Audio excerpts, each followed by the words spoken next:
स्वागत है आप सभी का मेजर कर्सी क्लासेस की इस वीडियो में। इंडियन एयरफोर्स अग्निवीर XY और मेडिकल असिस्टेंट का फॉर्म आउट हो चुका है। 6 जुलाई से 26 जुलाई तक यह फॉर्म फिलअप होगा और 22-23 सितंबर को इसका एग्जाम होने वाला है। आज इस वीडियो में फॉर्म अप्लाई कैसे करना है इस प्रोसेस को समझेंगे। सबसे पहले आप नोटिफिकेशन इंडियन एयरफोर्स के साइट पर जाके पूरा नोटिफिकेशन डिटेल में पढ़ लीजिएगा। नोटिफिकेशन पढ़ लेने के बाद सारा डेटा कलेक्ट करने के बाद ही आप इस फॉर्म को अप्लाई करिएगा। XY की फॉर्म आपका दूसरे वेबसाइट से फिलअप होना है और मेडिकल असिस्टेंट का फॉर्म दूसरे वेबसाइट से फिलअप होना है। तो चलिए इस वीडियो में मैं आपको फॉर्म फिलअप का पूरा प्रोसेस समझाता हूँ। करने के बाद आपको कुछ ऐसा पोर्टल दिखेगा जहाँ से आप फॉर्म अप्लाई कर सकते हैं। यहाँ पे आपको सबसे पहले अपना यूजर नेम और पासवर्ड डाल के अपना अकाउंट साइन इन कर लेना है। अगर आप नए यूजर हैं, आप साइन इन आपके पास यूजर नेम और पासवर्ड नहीं है, तो आपको साइन अप पे क्रिएट करके अपना अकाउंट बनाना होगा। आप देख सकते हैं यहाँ पे आपको साइन अप दिख रहा है। साइन अप पे क्रिएट करेंगे तो आपको 3 ऑप्शन मिलता है। रजिस्टर विद डिजी लॉकर, यानी डिजी लॉकर से रजिस्टर करें। दूसरा मिलता है create account in DigiLocker. आपका अकाउंट अगर नहीं है तो पहले डिजी लॉकर में अकाउंट बनाइए। और फिर तीसरा ऑप्शन मिलता है रजिस्टर पे। तो जिस ऑप्शन पे आप जाना चाहते हैं आप उस पर क्लिक करिए। रजिस्टर करने के लिए आप रजिस्टर पे क्लिक करेंगे, कुछ इस तरह का प्रीफेस खुलेगा। यहाँ पे आपको नेम, फोन नंबर कंफर्म करना है, ईमेल एड्रेस देके ईमेल एड्रेस कंफर्म करना है। ठीक है, और फिर आपको जनरेट ओटीपी पे क्लिक कर देना है। आपका एक ओटीपी आपके फ़ोन नंबर पे जाएगा और एक ओटीपी आपके ईमेल पे जाएगी। आपको उन दोनों ओटीपी को यहाँ पे फिल करके वैलिडेट करना होगा और वैलिडेट करने के बाद आप उस प्रोसेस को आगे कैप्चा कोड फिल करके आगे बढ़ सकते हैं। अगर आपके पास ओटीपी नहीं आता है तो आप रीसेंट पे क्लिक करके ओटीपी फिर से आप मंगवा सकते हैं। तो आपको कुछ इस तरह आपको यहाँ पे ओटीपी इंटर करना है। ओटीपी इंटर करने के बाद आपको वैलिडेट पे क्लिक करना है। वैलिडेट पे क्लिक करने के बाद आपको आई एग्री बॉक्स पे टिक करके कैप्चा कोड फिल करके और रीवेरीफाई करना है। रीवेरीफाई करने के बाद आपको कुछ इस तरह का प्रीफेस खुलेगा जहाँ पे आपका फुल नेम दिखेगा, मोबाइल नंबर दिखेगा और ईमेल एड्रेस दिखेगा।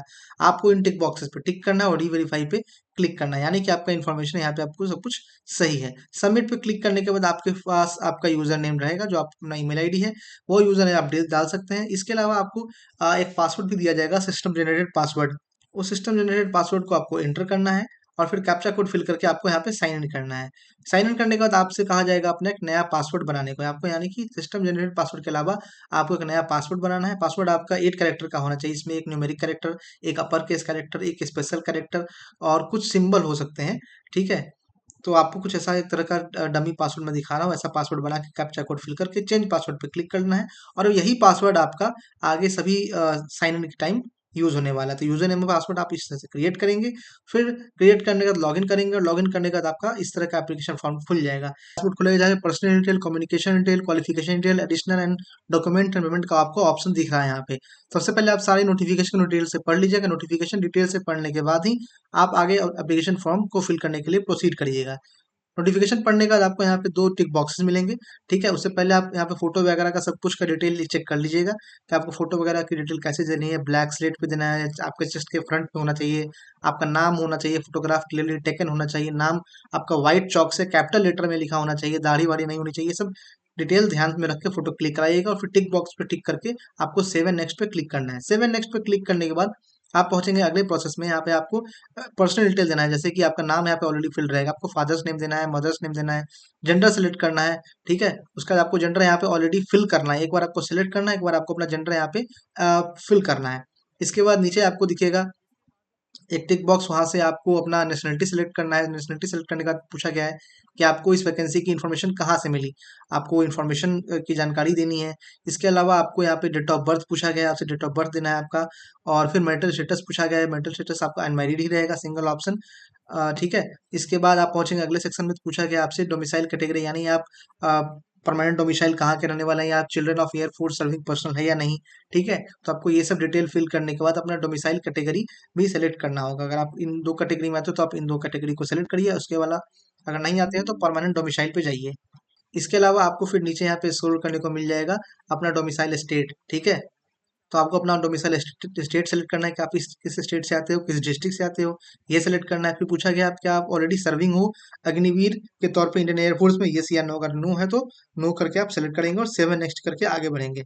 सेवन नेक्स्ट करके आगे बढ़ने के बाद आपसे कुछ और डिटेल पूछा गया है, जैसे कि आपका कैंडिडेट नेम सही है या नहीं, फादर नेम सही है नहीं, mother name, gender, date of birth, domicile category, ये स्टेट, ये सब इन्फॉर्मेशन जो हमने दिया है सही है या नहीं। सही है तो टिक बॉक्स पे टिक करके सेव एंड नेक्स्ट पे आगे बढ़िए। सेव एंड नेक्स्ट पे आगे बढ़ने के बाद आपसे एड्रेस डिटेल पूछा गया कि आपका एड्रेस कौन सा है, कंट्री कौन सा है, किस स्टेट से आते हो, किस डिस्ट्रिक्ट से आते हो, तहसील कौन सा है, सब डिस्ट्रिक्ट कौन सा है, और जितने स्टार मार्क आपको दिख रहे हैं रेड वाले, ये सब कंपलसरी है फिल करना, ठीक है।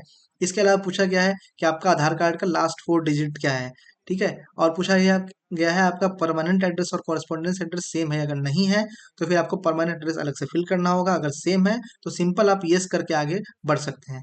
और यस करके आगे बढ़ने के बाद आपको सेव एंड नेक्स्ट पे क्लिक करके आगे बढ़ना है। सेव एंड नेक्स्ट पे क्लिक करने के बाद आपको यहाँ पे अपनी क्वालिफिकेशन डिटेल देनी है कि आपने क्वालिफिकेशन कहाँ तक की है, 10+2 किया है या डिप्लोमा किया है या 2 ईयर वोकेशनल कोर्स किया है, ठीक है। इसके बाद आपसे पूछा गया है कि आप 10+2 में पास हुए थे 50% एग्रीगेट और 50% इंग्लिश के साथ, यस या नो, आप उसको सेलेक्ट करिए। फिर पूछा गया है कि आप 10+2 पास हुए हो मैथ्स फिजिक्स के सब्जेक्ट के साथ, यस या नो टिक करिए। फिर आपको अपना 10+2 का स्ट्रीम देना है, आर्ट से थे, साइंस से थे, कॉमर्स से थे, आप कौन सी स्ट्रीम से थे।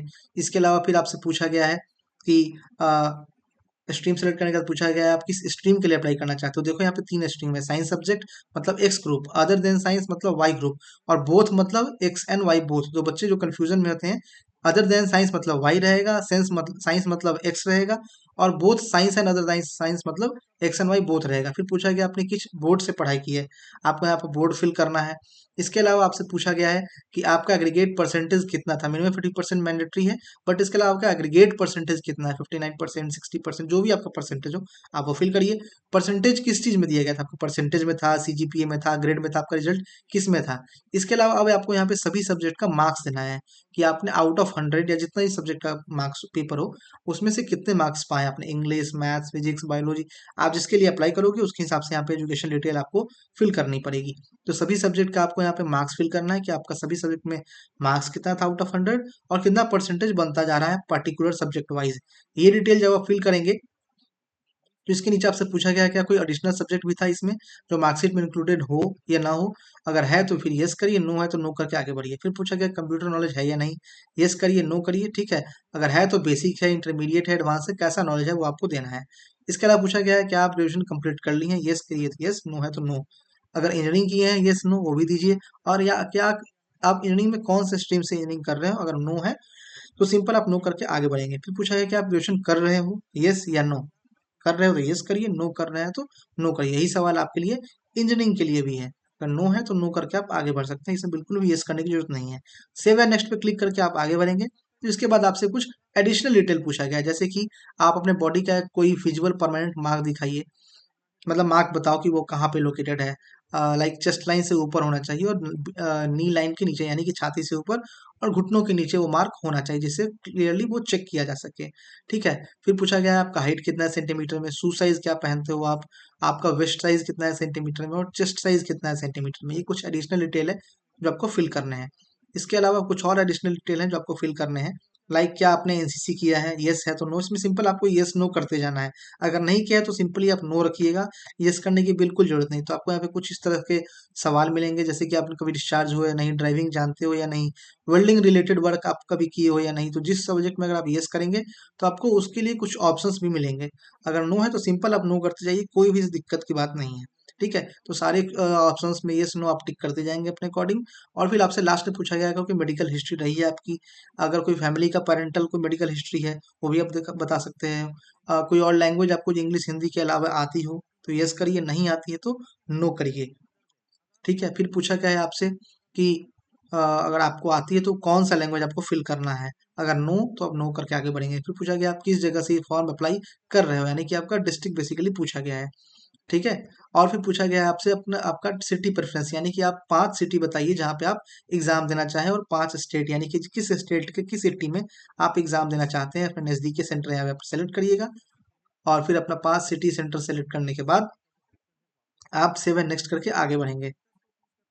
सेव एंड नेक्स्ट पे क्लिक करके आगे बढ़ने के बाद आप पहुंच जाएंगे जहाँ पे आपको ना फोटो अपलोड करना है, सिग्नेचर अपलोड करना है, थंब इम्प्रेशन अपलोड करना है। तो नोटिफिकेशन में डिटेल अपना नोटिफिकेशन देख लीजिएगा, आपको यहाँ पे लाइव फोटो कैप्चर करना है। तो लाइव फोटो कैप्चर करने के लिए व्हाइट बैकग्राउंड होना चाहिए, कोई और डिस्ट्रैक्टिंग बैकग्राउंड ना हो, सब कुछ फेस क्लियर होना चाहिए, ठीक है। उसके अलावा आपको यहाँ पे फोटोग्राफ भी अपलोड करना है, फोटोग्राफ जो आपका होना चाहिए वो मिनिमम 3 मंथ ओल्ड होना चाहिए, ठीक है। आपको नोटिफिकेशन में सारी डिटेल देखने को मिल जाएगी कि आपका फोटोग्राफ कैसा होना चाहिए, 100 KB से 200 KB होना चाहिए, या जो भी साइज है ब्लैक सेट होना चाहिए। मैंने आपको स्टार्टिंग में बता दिया है, तो सभी डिटेल्स को चेक करते हुए अपना photograph, signature, parent signature, thumb impression, ये सब आप अपलोड करेंगे सावधानी के साथ, ठीक है। उसके बाद सब कुछ अपलोड करने के बाद आप बढ़ेंगे आगे अपने पेमेंट डिटेल में। तो इस तरह सब कुछ अप्लाई करने के बाद आपको यहाँ पे कुछ डिक्लेरेशन फॉर्म दिखेगा। आप डिक्लेरेशन फॉर्म पे टिक करिए, यानी कि सभी डिटेल आपने सही से फिल की है, सभी डिटेल से आप एग्री करते हो। फिर आपको कैप्चा दिखेगा, कैप्चा कोड फिल करिए और फिर आप एक बार प्रीव्यू करके अपना चेक भी कर सकते हो एप्लीकेशन फॉर्म। अदरवाइज आपको अगर लगता है सब कुछ सही है तो सबमिट करके आप आगे बढ़िए। सबमिट करने के बाद आगे बढ़ने के बाद आपको यहाँ पे पेमेंट का ऑप्शन मिलेगा। आपको पेमेंट करना है, पेमेंट आप जिससे भी करना चाहें, SBI, net banking, credit card, UPI, जिसके जरिए भी आप पेमेंट करना चाहें, आपको 649 रुपया का पेमेंट करना है। आप उस पेमेंट को कंफर्म करिए और पेमेंट कंफर्म करने के बाद आपका यहाँ पे एक एप्लीकेशन फॉर्म पेमेंट का आपका यहाँ पे वो सर्टिफिकेट आ जाएगा कि आपने पेमेंट यहाँ पे कर दिया है, आपका पेमेंट डन हो चुका है। ट्रांजेक्शन की कॉपी कॉपी आ जाएगी और उस कॉपी को भी आप संभाल के रख सकते हैं और आपका एप्लीकेशन फॉर्म का परफॉर्मा भी आ जाएगा कि आपने एप्लीकेशन फॉर्म कैसे अप्लाई किया है। तो ये था आपका एप्लीकेशन फॉर्म फिल करने का पूरा प्रोसेस। आई होप मैंने डिटेल में सबको समझा दिया है। फिर भी अगर कोई भी डाउट हो तो आप कमेंट बॉक्स में जरूर कमेंट करिएगा, या फिर आप कॉल कर सकते हैं 9696333003। और इंडियन एयरफोर्स 227 मेडिकल असिस्टेंट की तैयारी के लिए आप ज्वाइन कर लीजिए तेजस बैच। आपको आपको रिटर्न, फेज 2, फिजिकल, मेडिकल सब कुछ की तैयारी कराई जाएगी इस एक ही बैच में। तो इसी बैच आपका सिलेक्शन वाला बैच है, बेहतरीन टीचर्स आपके लिए हैं। तो इन बैच को ज्वाइन करिए और अपनी सिलेक्शन एश्योर करिए। जय हिंद।